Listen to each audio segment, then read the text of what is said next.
This is Broken Record, liner notes for the digital age. I'm Justin Richmond.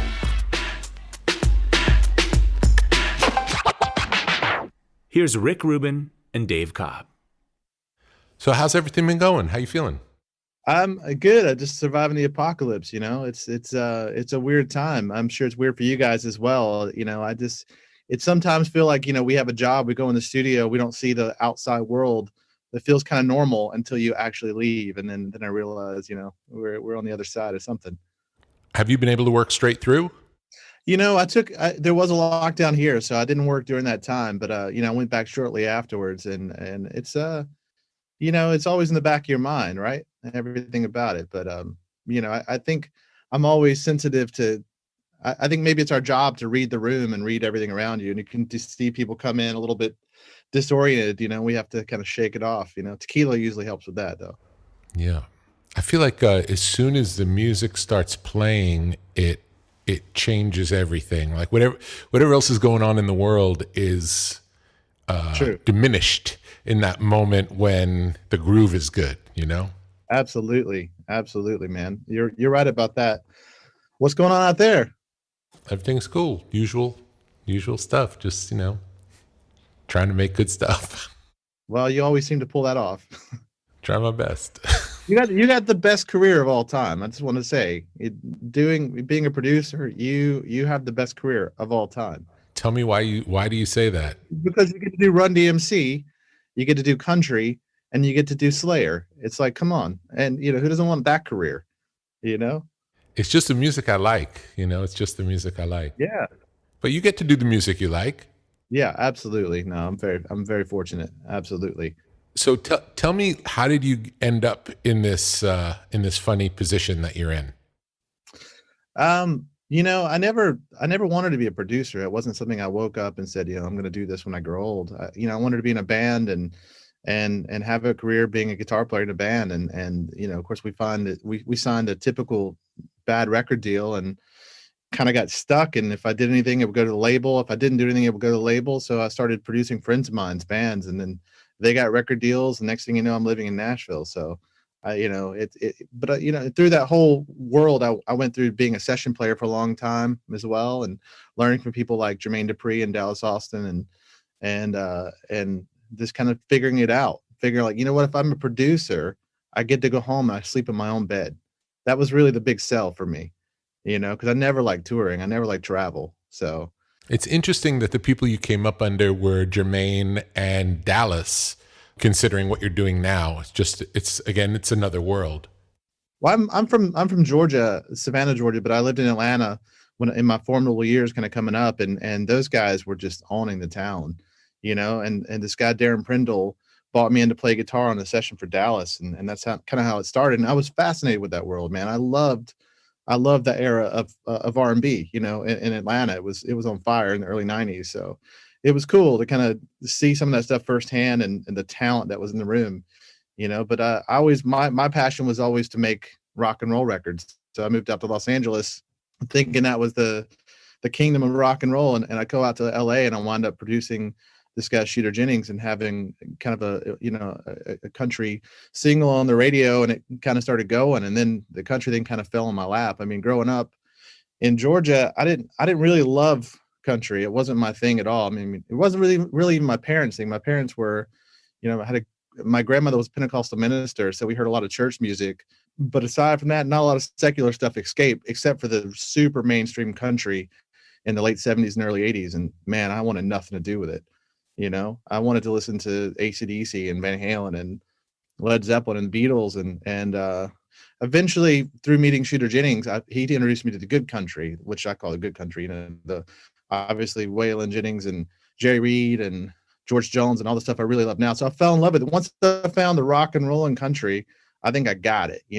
When I heard Waylon and his band were playing rock and roll for all intents and purposes. There was a phaser on the guitar. There was a almost like a driving country funk groove to the drums.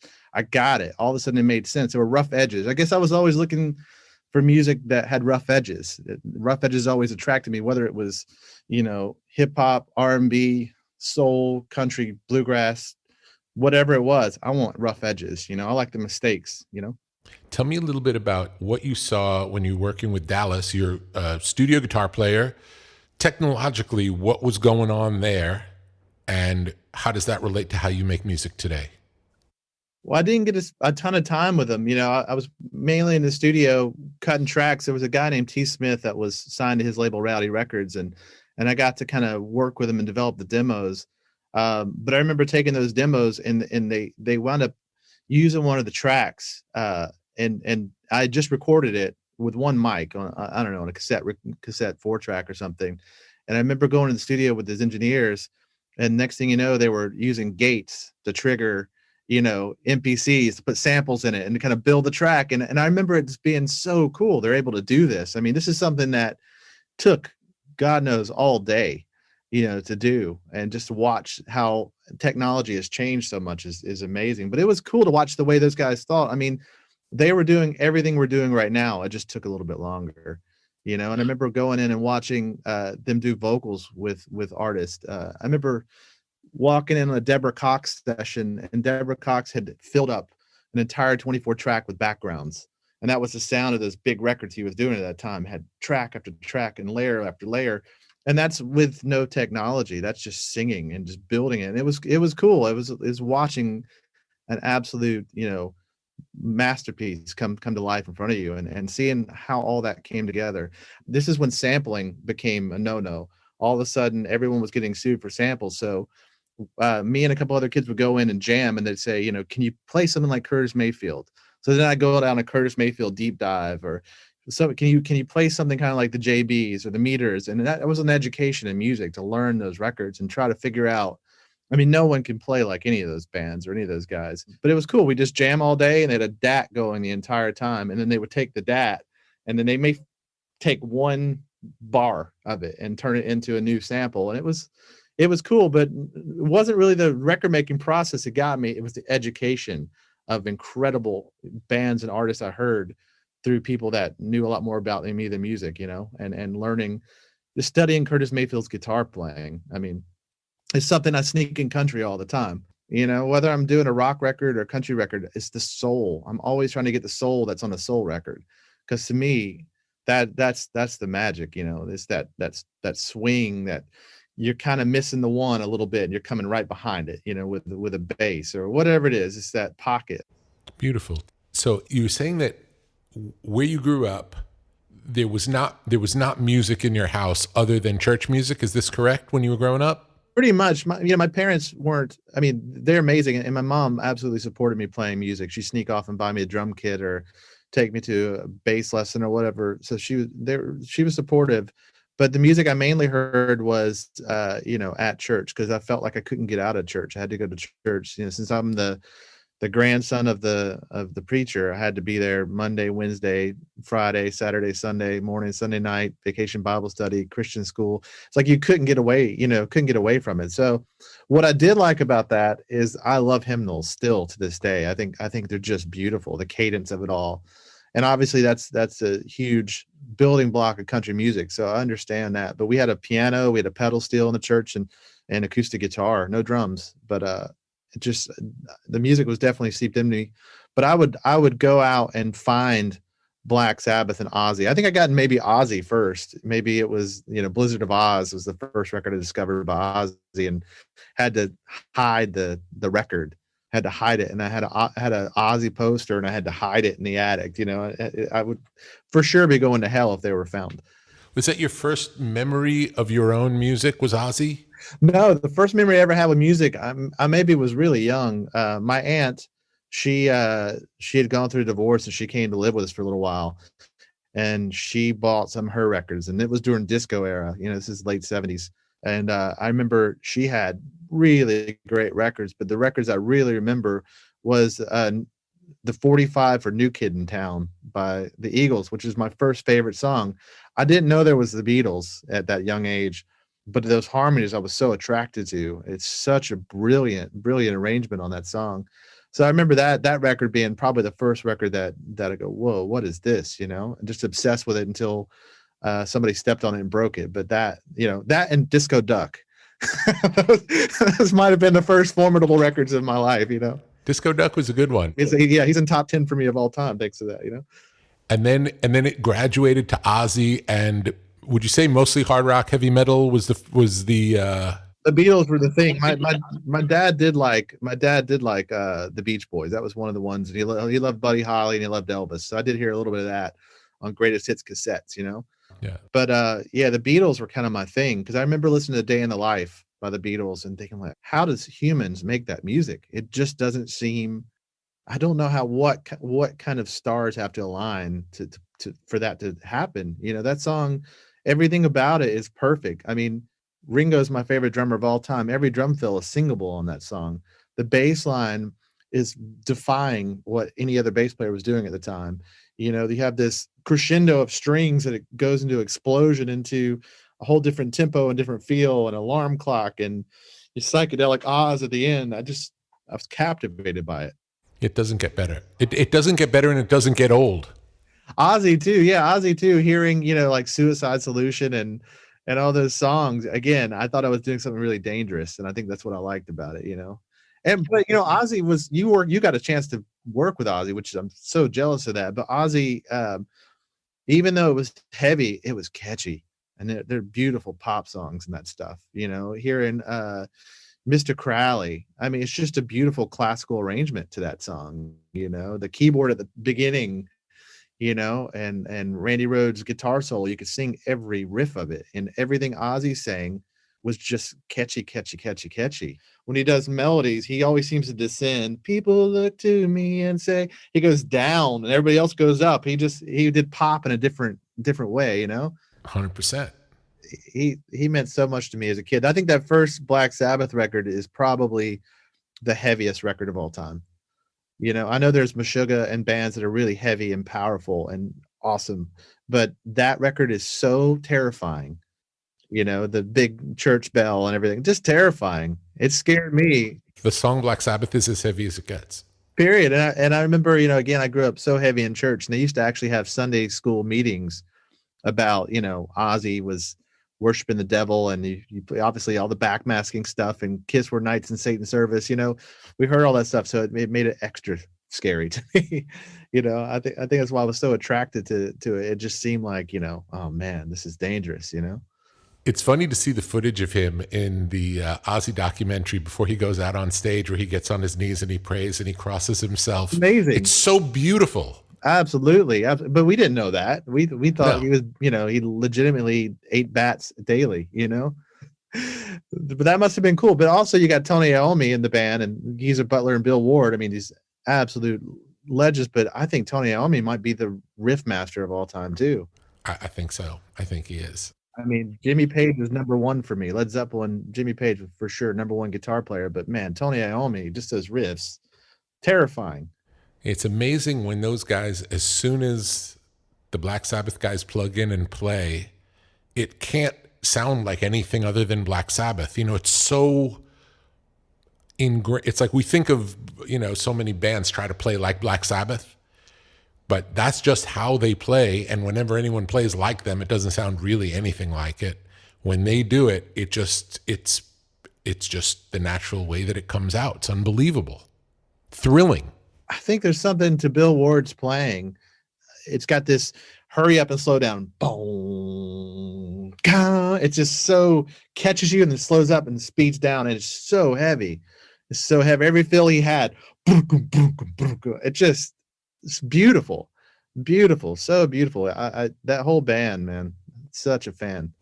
And then after Ozzy, what was your next? I think I got into band. It was an exciting time, you know, coming in the late 80s, early 90s. All of a sudden there were bands like Fishbone, which I adored. Fishbone. I thought they were great. I loved that band. I thought they were mixing up everything. And I think music was exciting for a while, where the beginnings of Lollapalooza, where you had Waylon Jennings and Nine Inch Nails and Fishbone all on the radio, starting to be the beginning of alternative music, and the radio playing this music that seemed to be going like this and just spreading out, and music was evolving. I mean, you had a lot to do with it with Red Hot Chili Peppers. They were one of those bands. It's like that they didn't really sound like anybody else. They sounded like all the cool elements of lots of music that you liked. And then for some reason, maybe that format just changed one day and became like, okay, here's the rules. and you got to play by these to have a hit. But at that point, it felt like you could have a hit by not playing by the rules. So anything that didn't play by the rules, I got into, and particularly Trent Reznor. I was really into Nine Inch Nails. I really thought it was just, again, super dangerous. You know, even though there were clicks and programming, it didn't feel like that. It felt soulful. Absolutely. Maybe back up before that, Van Halen was a big one for me too, growing up. I just, you know, Eddie's a guitar player who I think every kid who started playing guitar in the 80s wanted to learn how to play like him, but nobody could. And I sat and I studied that stuff like textbooks and learned every riff. And I've never been able to use tapping in a song. He was able to do it, and it was awesome and catchy, and it's so much melody in what that guy did. And again, super soulful player. So I was really attracted to that too. And Guns N' Roses, I adored. You know, I have a typical Southern story of, you know, a cousin of mine worked at a tape store, and he had Appetite for Destruction, and he picked up, you know, two girls that were older than us. I was 13, and we had wine coolers on a dirt road and listened to Appetite for Destruction. I don't know what's more rock and roll than that. And obviously, you know, I don't think I even like looked where the girl was. I was too scared. But just the list, hearing that, I think I was more occupied with the cassette of Guns N' Roses than I was, you know, anything at the time, you know. When did you start playing guitar? 13. Drums are my first instrument. I started really young on that, and then bass, and then guitar. I figured I couldn't really write a song just playing drums. Were there instruments in your house? My granddaddy Cobb, my dad's dad, he always played. And my grandmother, the preacher, she was a beautiful singer. She had written songs that had gotten published. You know, she actually got a publishing deal from Disney in the 40s in the middle of the war and had to turn it down. So she had a bunch of Christian songs published. So it was around me. She gave me a guitar young, and my other granddaddy gave me a guitar, and my parents gave me a couple lessons. And so there was always around, but you know, I don't remember a time not playing music. You know, I wish I was at this age. I wish I was good at something else. Not that I'm good at music, but I wish I had a hobby. I mean, you might need to tell me some hobbies to take up. I've tried motorcycles, and I like to look at them. You know, I don't do sports. I don't watch sports. You know, I need a hobby. So if you got a hobby, Rick, let me know. Do you like to read? No, hell no. I'm dyslexic, so yeah. I'm looking at reading. It's just like it might as well put me in a jail cell. There's audiobooks. Audiobooks might be your way in. I think it's the OCD, man. I need to find something that totally takes me away for a second. But pretty much, if I have a day off, I'm trying to, you know, chase something music related every day. You know, but I do need something. Maybe it's dominoes. I don't fucking know. So guitar starts at 13. The first things you're playing are along with like Ozzy records, Van Halen records. Is that the first? Yeah, definitely. Which is terrifying because no one should start with those records. You know, I think when I say I was playing along, it was probably really shittily, you know, but you know, I think learning, you know, Crazy Train or something early on, that those were the ones that stick with you. Just on. You can kind of handle that. It's two strings for the most part for that. When it gets to the other part, forget about it. But I think I learned lots of parts of songs. I don't think I was one to ever learn every single note of it. So I know like lots of songs starts, you know, and that's where it ends. And I think that's probably what made me get into writing and stuff like that more, because I could, you know, I didn't have the patience to even learn the whole song. So again, but you know, all that stuff filtered in. AC/DC, I forgot about AC/DC, massive one for me. Massive AC/DC fan. I had a guitar teacher that he had a black SG, and he would only teach me AC/DC. So I go pick up, you know, sneaking by Dirty Deeds Done Dirt Cheap and walk in there, and that's how he would teach me. So we skipped Mary Had a Little Lamb, went straight to Highway to Hell. You know, AC/DC huge. Angus and Malcolm, huge to me, huge. And I still play a G chord like the Young Brothers.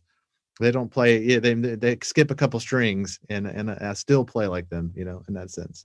Do you know that Malcolm would use heavy strings and Angus would use light strings, and they would pick their chords so that between the two of them, it would be like the two hands on a piano?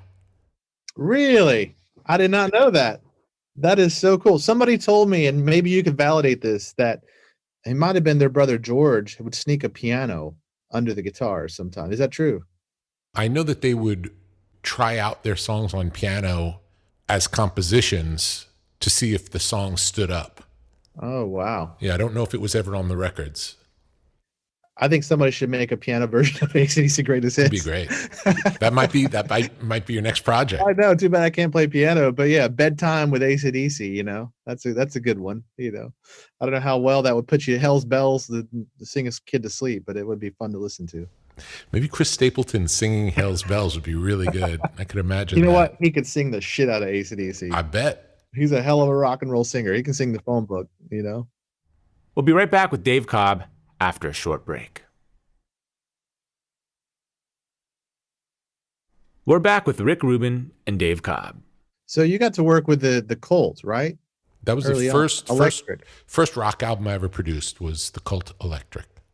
And tell me about walking into a situation, because I know you'd done rap early on, walking into that band at that time, because I loved that band. I was a big fan of the Cult, but that record did not sound like what the band sounded like prior to you making that record. Yeah. How do you go in from producing Beastie Boys, walking in and going like, okay, you guys are going to change everything? How does that happen? It happened in stages, and it wasn't, well, I'll tell you the whole story.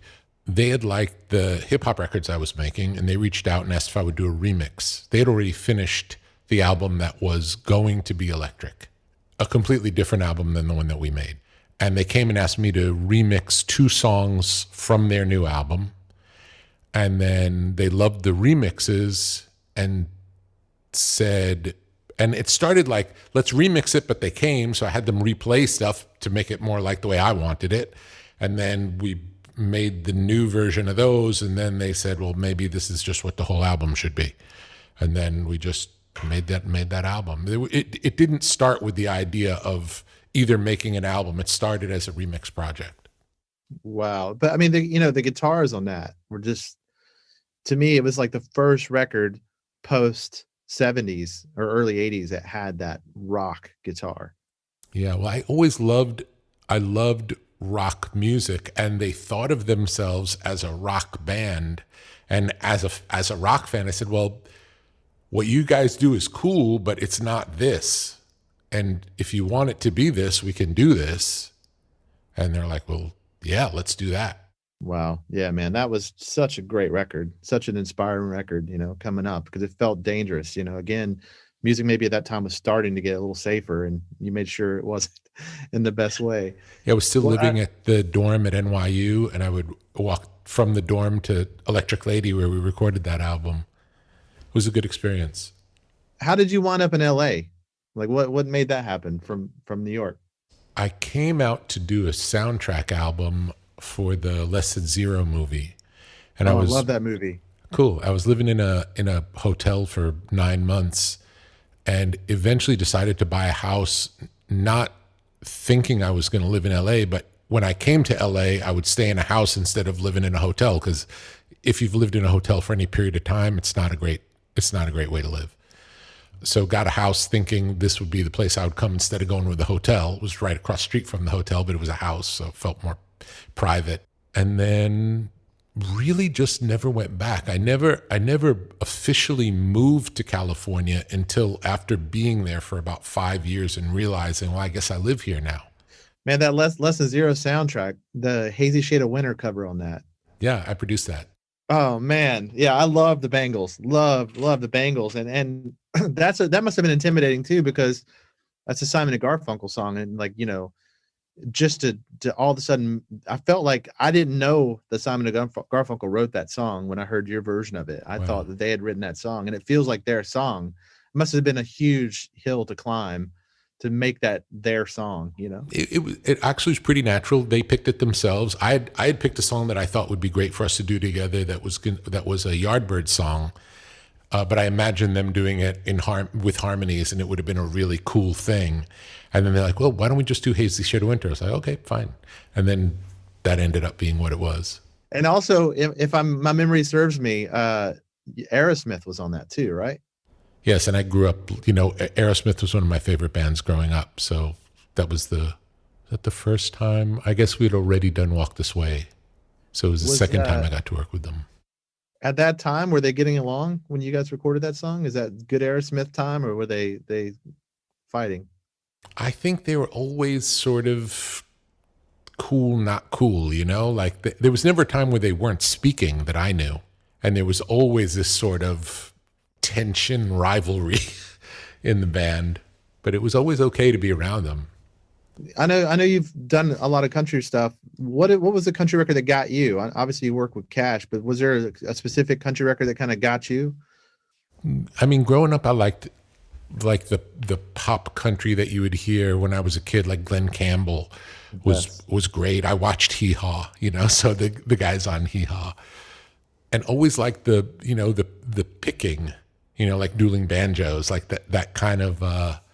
I was like folk music as well, so probably came through those roots. But I would never think of myself as a fan of country music, because so much of the country music at the time that I was really involved in looking for music was a kind of a plastic sound that didn't really speak to me. Yeah. I feel like one of your great contributions is you've made country music great again, and I really appreciate that as a listener. Great again. I love, speaking of Glenn Campbell, man, Wichita Lineman, that might be the perfect song. I think God Only Knows and Wichita Lineman might be the best songs of all time, you know? Absolutely perfect. And then knowing that he played on, you know, Monkees albums that I grew up loving, you know? Yeah.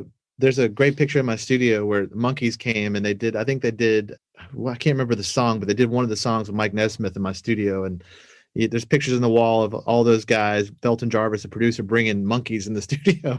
I feel like we don't have fun now like those guys had fun. I feel like we're you know, not really living the dream the way they did, you know. You caught the 80s, which are probably a blast. I don't know. I have a feeling it's always dudes in a room working hard to make something good is ultimately what it is, and everything else is just a fantasy. Yeah, I don't know, man. I read the stories of people with drug habits and yellow Lamborghinis, and we missed them all, you know? Yeah, I don't know. I don't know that even those guys would say those were the fun times. They probably don't remember them, you know? Are there any litmus records that you have? You're like, I like the drum sound on this record. I like the guitar sound on this record and the vocal sound on this record. Anything that jumps out? There was a time that I thought that way, and then I've learned since. I'll tell you. Like there was a time when. Yeah, I want to learn all the secrets. Okay, man. well, I really like the Highway to Hell album. I think for me, it may be the perfect rock album. Yeah, it's up there. So sonically, you know, that's good sounding guitars, good sounding drums. If you try to make other drums sound like those drums, not only will they not sound like the Highway to Hell drums, they won't sound like the good version of what they actually are. So I've come to realize that I'm not trying to get a sound that's been anywhere else. It's more using the stuff we have here. What's the best that we can make this stuff sound? And it really does open up the floodgates in terms of, you know, feeling like you need special equipment or special mics or special, you know, it has to be a Neve console, it has to be an API console. It's like they do, or it has to be done on tape or any of those things. It's like those things all have a sound, but they're not required. Yeah. And we can make something good using pretty much anything. And I continually hear things that blow my mind that were made in really suboptimal ways. So those are, you know, proof that it can be done. So I try not to get too fanatical about either equipment or the right way to do anything. I almost feel like if there's a right way to do it, chances are doing it a different way might be more interesting. Yeah. So always looking for the opportunity to find a new way to make something interesting. You know, I've never been able to nail anything I've ever tried to chase. I think you're right about that. I've never been able to nail any of the great sounds on records I've tried to chase. Not once. Yeah, I think it's a losing battle. I think it's it ends up being just a waste of time. When I first started producing records, was a really unfortunate time in music. Around 1999, I think is when I started taking it seriously.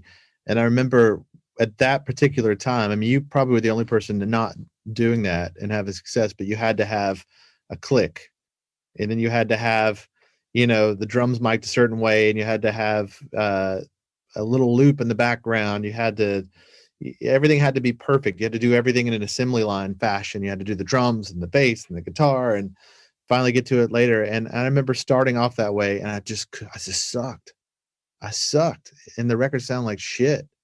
And I just didn't know how to do it. I couldn't figure it out. And I think when I said, you know what, I'll just starve, is when I started having success, making records with everybody playing together. I only did it because I thought it was, this will be a demo or whatever, and maybe somebody will hear it and actually make the record. But yeah, I sucked at the rules. I tried to play them. It's not like I was defiant or playing a renegade. I just didn't know how to do it, and I don't understand technology. You know? Same. And I think also what you just said, like so often the demos of songs are better than the records. Way better. It happens Usually. all the time. Yeah. It's like the beauty of capturing a moment that sounds like a moment in time. It's not just everything's perfect and everything's in time and everything's in tune, but it's actually the one time they played it like this. That's a thrilling feeling. And it's one of the things that I think is so great about bands from like Black Sabbath and Led Zeppelin era is they didn't think of songs as such a tightly structured thing. The length of a solo would go however long the solo felt good. That's interesting. It's like if you hear the live versions of the songs, they're often very different from the record versions. I guess the record versions were the live versions that day, right? Exactly. And there was a freedom in the way that was done. And it seems like somewhere along the way, the idea that the record and live and everything was just supposed to be exactly the same and all perfect has taken some of the energy out of the process. I never liked pre-production on records. I think it's the Antichrist. I just hate it for the same reasons you just said. You always miss the best vocal performance the first time somebody sings a song. You always miss the intent in the riff after you've rehearsed it 20 times. I think trying to treat record making as if you were making the demo is kind of my preferred way. It's easy. I feel like it's cheating, because I've had so many instances and still do where somebody, especially now, everybody's got technology at home and they're able to do these incredible demos at their house. Probably my worst thing is when somebody goes, let's listen to the demo. let's get back to, let me listen to what I did here. It's like, you've got it there. Let's just use it. You've got it. You nailed it. Let's just use it. It's funny. I just had a conversation with an artist last week about their demos being too good. And I said, the demos are so good, like they're so produced that you can't even tell if the song is good enough because the production is so good that it sounds finished. Like it sounds great. That's fascinating. You can't even tell there's a lot of validity to what you're saying. It's true. It's like the song may be great, but you don't know because the harmonies are stacked and they're so beautiful, and the interaction between the parts, and this new instrument comes in. It sounds so cool, and so many things that we like happen. We think, oh, that's a great song, but it has nothing to do with the song at that point. That is so fascinating. Yeah, I think people are fooled by sounds over songs quite a bit. I think you're right about that. And I think for the simple fact that some people can't hear a song in its rawest form and get where it's going too, I think is a fault with a lot of people down the road, because it seems like particularly in some country music stuff, they have these demos. The demos are done records, and people hear it and it sounds like a record and like, that's it, that's great. But again, if you just pulled out an acoustic guitar and played it, maybe you wouldn't feel the same way. So I love the iPhone demos. Those are my favorite ones. I love it when it's just somebody, you hear press it, record, lay it down on the table, and all the, not quite finished. I love that kind of stuff. I love when there's somewhere you can get involved and run with it, Yeah, as long as you hear the seed idea, that's like, oh, there's something good here. So who's on your bucket list? You've literally worked with everyone's heroes. Who's on your bucket list to make a record with? I don't know. I don't know. It's not like a bucket list thing. It's more like I'll hear something that'll get me excited about an artist, and I get excited in the moment. It's usually not a long-term thing. What's the last artist that's done that to you? The last one I can think of that really got me excited was James Blake. And then I got to work with him, and that was really exciting because I loved his music. Yeah, he's kind of making his own lane, right? Absolutely. Yeah, I like people who make something that's. I love Nine Inch Nails for that reason too. At the time that Nine Inch Nails came along, there was nothing like it. Most of my favorite music is pretty outside of the mainstream, but so good that it ends up becoming the mainstream. I mean, I think Chili Peppers are one of those bands for sure, you know. Well, System of a Down is a great example because they went from, like, I can remember producing the first record, and the program director at K-Rock, which is a big rocks, alternative rock station in Los Angeles, saying, "This is a band we will never play on our station no matter what." And then 1 year later, it was the both number one played and most requested band on the station. And but if you heard it, it didn't sound like it belonged in the context of everything else going on. It was much too left of center. But I think the song that was on the radio was so catchy. You managed to make every part of that song catchy. Well, it's them. It was really them. It's like the songwriting is so good, and they play so well. Even though it wasn't familiar, it was groovy. It was really danceable, and it's one of the things I like is heavy music that's danceable. And so much of heavy metal is not. The Iron Maidens and the Judas Priests tend to have a kind of a straight coldness to them, whereas AC/DC, Aerosmith, Led Zeppelin have a groove about it. And even Slayer, as fast as it is, it's groovy. It is, of all the speed metal bands, they're the groovy one. Agreed. So how come there's never been a Rick Rubin album? You ever thought about doing that? Never really thought about it. I think it would maybe be too hard to come up with what I would want it to do too many things that it couldn't do. That's the beautiful thing about it. Just pick one thing and just do it, and have all the people you work with that you love make fantasy league bands of them. You take Joe Perry, put him in a band with Angus Young, and then put the drummer for Chad Smith in there or whatever. Just make hodgepodge, dream team. Yeah, I can't imagine doing it. Oh, come on! I think it'd be fun. Tell me about you did an album with, I guess we'd call it a concept album.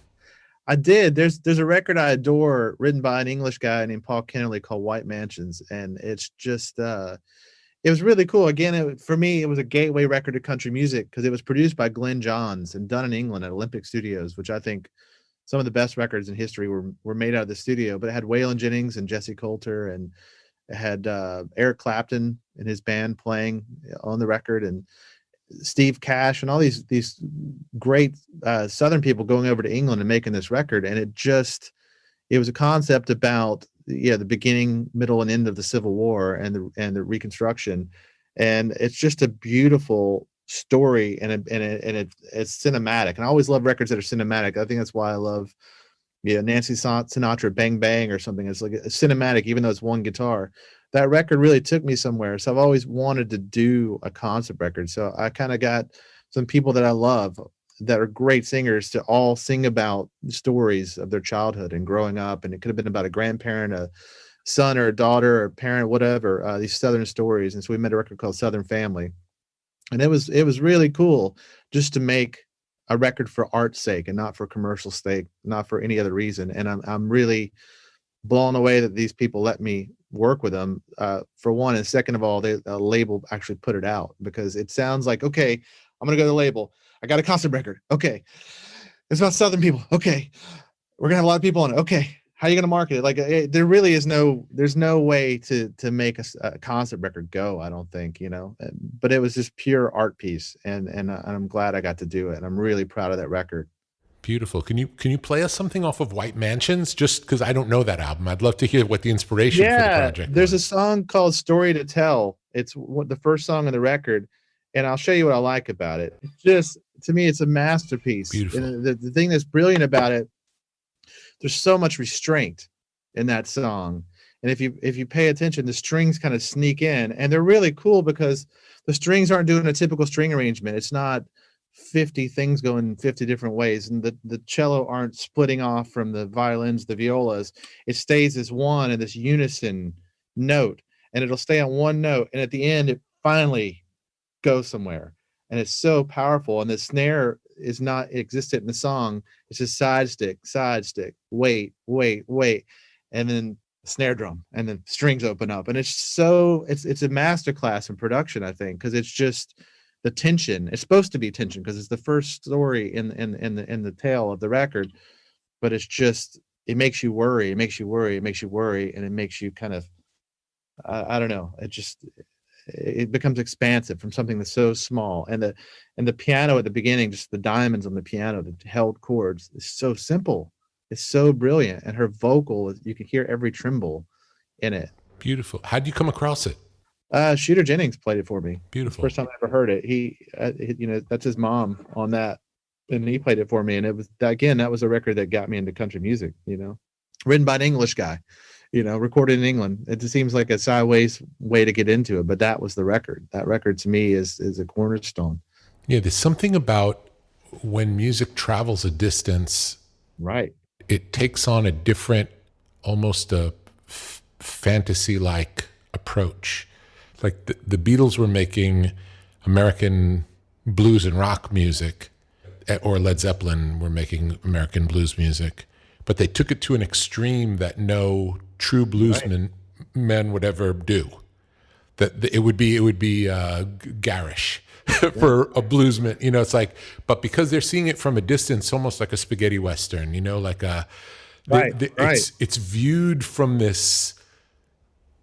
It's from a distance, and you're imagining what it could be. Same is true in hip hop. Like the original hip hop was an inner city thing, and the inner city groups like Africa Bambaataa and Soul Sonic Force, they would dress like more like Parliament. Like they would dress like people from outer space. Yeah, they didn't embrace where they were from, and then it took like Run DMC, who were more suburban kids, to dress more like b-boy gangsters from the hood, because they really came from the suburbs. And there's this, like, seeing it from a distance, you can romanticize the story and embellish it in ways that are really thrilling for the audience, for us, That's fascinating. I never really thought about that. I saw this great documentary recently on Connie Plank, the producer, did a lot of the German rock Kraftwerk too. Yeah. And when I was a kid, I loved Houdini, the hip hop group Houdini. I loved them. I was way into it. I didn't realize that they went to Germany to record with Connie Plank, and there's like 6 degrees of separation from Kraftwerk to Houdini, and I didn't even put 2 and 2 together. But again, I think I liked them because they sounded like they're from outer space. You know what I mean? Like it was the sounds were so weird, and it didn't sound like, I don't know, it didn't sound like where I grew up in Savannah. It sounded like it was coming again from a whole different place. I love music that does that, and I guess maybe you're right. I mean, it's very Southern, but something else is stirred in there. Yeah, it's Southern in a way that someone who doesn't live through it could love it. Do you know, like? Yeah. If you're living through it, you see the good and the bad. If you're looking at it from the outside, it's just a romantic vision, and you can really embrace it and maybe go too far, in a way that it becomes more theatrically beautiful. Right. We're going to take a quick break, then we'll be back with Dave Cobb.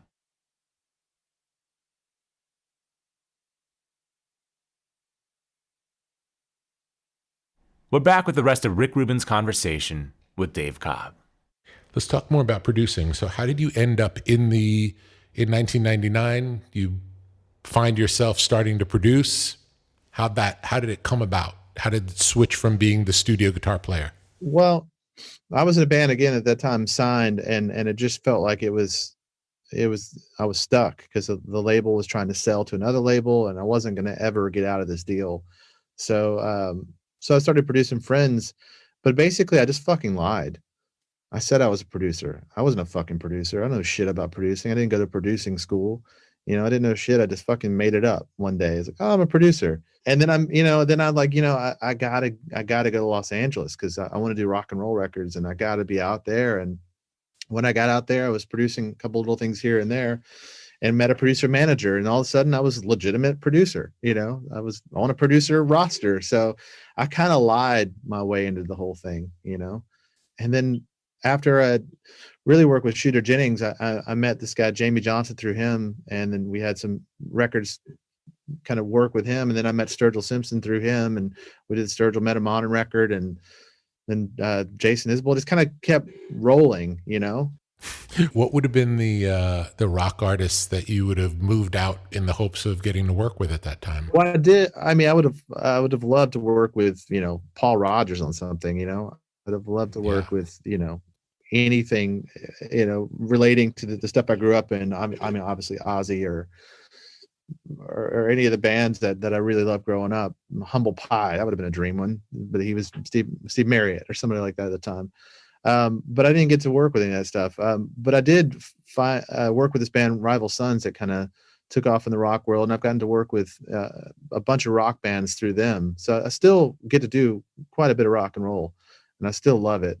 But yeah, man, the producer thing, I fell in love with it because I've always been a studio rat. Even when I was in a band or a session player, I love being in the studio. I love working really fast, capturing a moment, like you said, like a yearbook, and just remembering that moment. And I was a session player, so I played drums and bass and guitar. So I love helping people find the parts, and I just love getting involved in the songs and just being around it. And even if, my day is done, I'll hang around the studio 2 or 3 hours later and just screw off and look at stuff.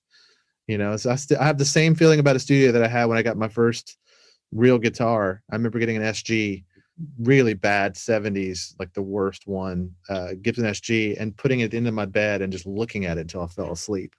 And I remember smelling the case, the smell of a Gibson guitar in a case, and I feel that way about a studio still. You can't get me out of them, and if I have a day off, I'm either looking at stuff about studios or reading about, engineers or producers or whatever it is. I'm completely enthralled with everything about studios, You typically play on the records that you produce?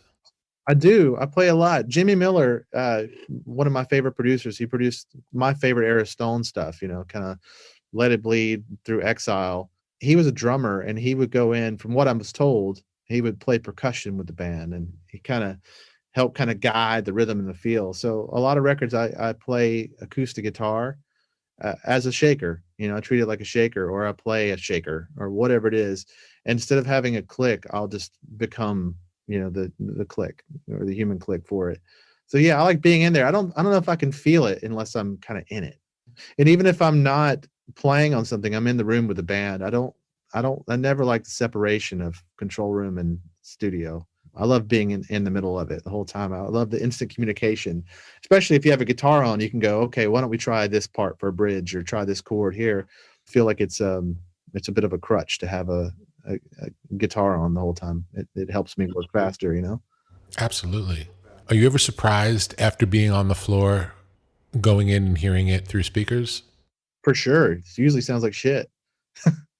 I mean, no, usually I feel like you can feel the take as it goes down. I feel like you kind of feel that one, but I've definitely been surprised where ones I didn't think was the one too. Somebody else may have a better idea. Somebody said, that second one, we should listen to that one too. And then they're right and I'm wrong. Somebody told me a long time ago about sometimes, and actually I think it's somebody who used to work with you, Greg Gordon. Yeah. He was kind of a mentor to me. And Greg Gordon told me, it's like, sometimes it just feels like a record. And I'm always looking for that take. It's like, it just feels like a record. I don't know what it is. I don't know what that means. Yeah, sometimes it just kind of comes together in a funny way where, like, the take before it, everyone's doing pretty much the same thing.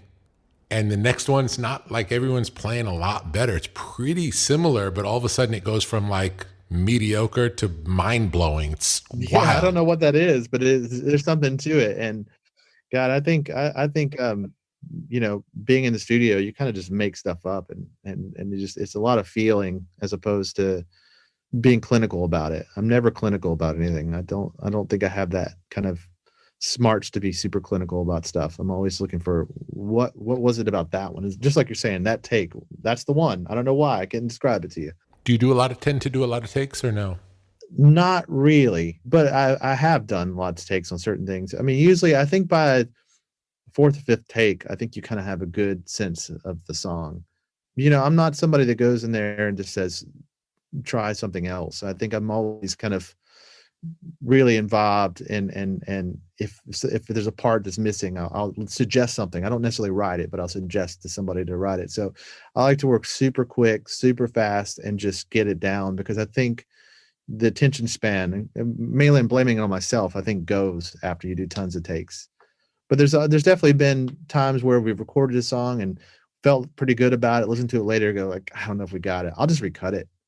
It's easier than, I don't think I could cut 90 takes of a song. I think I'd be over it. You know, what about you? How do you do with takes? What do you do? It really depends on the artist. It goes different ways. Sometimes it happens in, one or two or three takes. And sometimes I've been on projects where we've done, I don't know, 90 takes or something. Wow. It really depends on the artist. Yeah, I love going in and usually I try to get, 2 songs a day done still. Nice. And it's not because it's like a bragging right to get that done, but I just love the sense of completion. I mean, it may not be totally complete, but just the basic of 2 songs. Yeah. And then I like kind of goofing off. I really value goofing off in the studio, which is probably something I should never say out loud, especially when labels are paying me money to make records. I shouldn't tell them that I love goofing off in the studio. But I think there's a lot of the time of camaraderie and joking around and listening to records, and that informs what the record becomes. Absolutely. And sometimes the best ideas come in the non-work time in the studio. Always the best ideas. Always. Yeah. I produced the last Strokes album, and on that I had them come to the studio and just jam every day with the idea of creating something new. Because in their minds, the album was written. They already had all the songs. Like, come in, play every day before I get there for an hour. And when I get there, have something to play for me that you didn't have when you got to the studio, but that you make in that hour. And a couple of things ended up being on the album, coming out of those sort of just experimental, before the real session starts playing, And you're recording the whole time, right? We were recording the whole time, but it was more about the writing of it. It was more about them being in the room together and playing. Sometimes the take came from that. So cool. Playtime. Sometimes it was just like, oh, this is really good if we chop it up like this and then make it into a song, and then they would play it. Wow, that is so brilliant. That is so smart. Shit. Write it out. Again, and that, I'll tell you, the idea for that came from the fact that while they all came from New York and grew up, playing together all the time, as bands get older, they ended up moving to all different places. So they don't really get to play as a band as much as they used to. So they were coming together for the first time in, really years to make a record. And it felt like, even if nothing came from it writing, just being in the room playing together as a band with no stakes would end up having a good effect on the performances later in that day. It's also a different, when you're trying to execute something and what it is different than when you're just playing free to make something up. And I thought having those muscles open, those make something up muscles open, to bring into the performance of the thing we know we're doing could be a good thing, and turned out to be. That is absolutely brilliant. Probably made them feel like they were in a rehearsal space, in the parents' basement or whatever when they're 15 again or something, Yeah. Really sharp. I love that idea. I'm gonna steal it. I'll send you a text. Yeah, I think it's anything we can do to get an artist to tune into their lives at the time that they were doing either their best work or the time that they most loved what they did. Because if you work with some artists that have been doing it for a long time, it has become a job. Right. Whereas when you're first doing it, there's usually much more of a passion in the process. And you can imagine the difference between making your first or second album and making your 40th album, or your 50th album. Those are different things. No, you're absolutely right. That is such a smart concept. Just the have them get together and play. That doesn't happen. You're right. After a band's been together for a while, they don't really do that anymore, you know? Yeah. It was one of I can remember when I worked with Metallica suggesting, because they're a very popular band, you know, very well-known, well-loved band, you can rely on the fact that people are going to listen to a Metallica record, and that goes into your process of people pay attention to us. Right.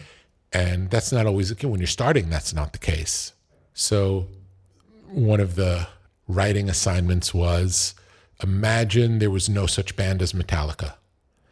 And imagine you guys are going to enter a Battle of the Bands contest next week.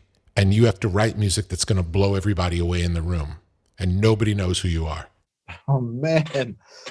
That's why you're Rick Rubin. That is brilliant. I'm taking notes because those are just brilliant statements. It's so true, though. It's very true. I've absolutely been in the studio with artists who've made multiple records, and they go, you know, oh, let's do a groove like blah blah blah, like our other record, and we need one of these for the record because that's what we do. That we always have the, you know, the one, you know, acoustic song on the record. You know, that's what you're saying is so brilliant and valid, because there really isn't. I mean, people get attracted to when they discover a band, and I guess getting a band to rediscover, you know, that themselves too is, I don't know. That's so smart. So smart. I can remember when I first said to Johnny Cash, like, the goal would be to make the best album you've ever made. And he looked at me like I was insane. Like that just seemed like, you know, here's someone who had made a lot of records over a long period of time, a lot of records that people didn't care about for probably 20 years. He'd been dropped from 2 labels, and the suggestion that we're going to make his best album ever just seemed like so foreign. But that's the job. Like, why are we doing it if we're not going to make the best one ever? I mean, those records are really what brought a lot of people to Johnny Cash. So, you know, you captured discovery on those records. You know, the discovery, the audience discovered him, but also there's discovery in that sound. You know, the thing we were talking about earlier with White Mansions, with the simple piano, that record was, those records you did with him were just beautiful examples of simplicity in the best way. Because you knew, I'm speaking for you here, but I feel like you knew it was about his voice and his narrative, and everything that accompanies that is just supporting that. It's so smart. But I don't know that it was that thought out. It was more of just part of the experiment of figuring out what worked. So it started with demos in my living room, and then we went into the studio with different players and tried different things. And then eventually the demos from the living room just sounded better. So being free enough to know that you could record it in your living room on the couch, and if you like it, then that's the record. That's okay. So smart. It's so smart. Yeah, that stuff is absolutely brilliant. I think it redefined a lot, you know. And maybe at the time, and I'm just speculating, like country was radio only.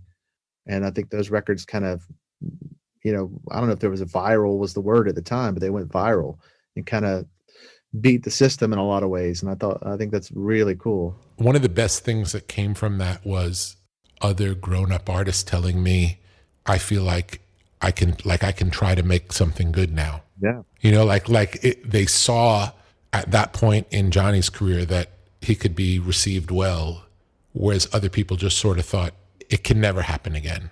And then they would, you know, raise their game. That's an interesting thing that people even think that way. You know, I think there's such value in making records for adults. You know, I think a lot of people just angle for whatever, you know, the big immediate gratification hit is. But man, adults are out there, and adults grew up at a time when you paid for music and you go to shows and you live a lifestyle around an artist. And I think records like that, the Cash stuff you did, they're adult records. Even though kids found them and discovered them, they're just it's adult music. I think there's so much value to that, you know. And I hate to think anybody who is a hero would think that way about their careers, because, you know, God, I would love to hear, you know, one of my favorite bands getting back together. I'd love to hear the Zombies make a new record. Incredible. I'd be the first in line to buy it. You know what I mean? Absolutely. You know, and that guy can still sing unbelievably well, you know? Yeah. So I think there's probably a list of people that I would love to hear make new records. Reach out. I'm scared, man. Rod Argent, come on. Yeah, what a hell of a player, right? Yeah.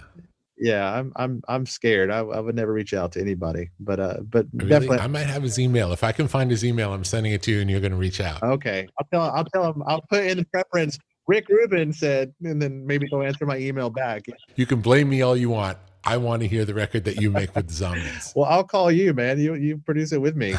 I would love to do a record with you one day. That's on my list of things to do. I'm sure we will find a way to make that happen. All right, man. That'd be great. Cool, man. All right. Well, thanks for everything. A pleasure speaking to you. Always, man. Hopefully, I'll see you one day in the future when the world gets normal. Thanks to Dave Cobb for running through his career and inspiration with Rick. You can hear all of our favorite Dave Cobb produced tracks on a playlist at brokenrecordpodcast.com. And be sure to subscribe to our YouTube channel at youtube.com/brokenrecordpodcast. There you can find extended cuts of our new and old episodes. Broken Record is produced with help from Leah Rose, Jason Gambrell, Martin Gonzalez, Eric Sandler, and is executive produced by Mia LaBelle. Broken Record is a production of Pushkin Industries. And if you like us, please remember to share, rate, and review our show on your podcast app. Our theme music is by Kenny Beats. I'm Justin Richmond. Peace.